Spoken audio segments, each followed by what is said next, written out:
ನಮಸ್ತೆ ಎಲ್ಲರಿಗೂ. ಇದು ಮೊದಲನೇದು, ಇದು ಎರಡನೇದು, ಇದು ಮೂರನೇದು. ಸೊ ಮೂರನ್ನು ಆಯ್ಕೆ ಮಾಡ್ಕೊಳ್ಳಿ ಅಥವಾ ಯಾವುದಾದ್ರೂ ಒಂದನ್ನು ಆಯ್ಕೆ ಮಾಡ್ಕೊಳ್ಳಿ.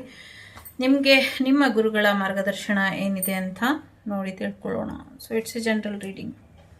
ಬನ್ನಿ, ಮೊದಲನೇದು ಯಾರು ಆಯ್ಕೆ ಮಾಡಿದ್ದೀರಾ? ಸ್ವಲ್ಪ ಜಾಸ್ತಿ ಕಾರ್ಡ್ಸ್ ಬಂದಿದೆ, ಎಲ್ಲವನ್ನು ಕೂಡ ನೋಡೋಣ.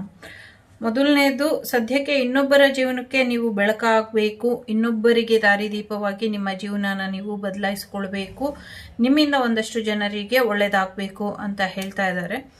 ಜೊತೆಗೆ ಪ್ರತಿಯೊಂದು ಜೀವಿಯಲ್ಲೂ ಒಂದಷ್ಟು ಕಷ್ಟ ಸುಖಗಳು ಇದ್ದಿದ್ದೇನೆ. ಈಗ ನೀವೇನು ಸಫರ್ ಮಾಡ್ತಾ ಇದ್ದೀರಾ ಅದಕ್ಕೆ ಕಾರಣ ಏನು ಅಂದರೆ, ಎಲ್ಲೋ ಒಂದು ಕಡೆ ಇನ್ನೊಬ್ಬರ ಜೀವನಕ್ಕೆ ಬೆಳಕಾಗಬೇಕಾಗಿದ್ದಂಥ ನಿಮ್ಮ ಜೀವನನ ಮರೆತು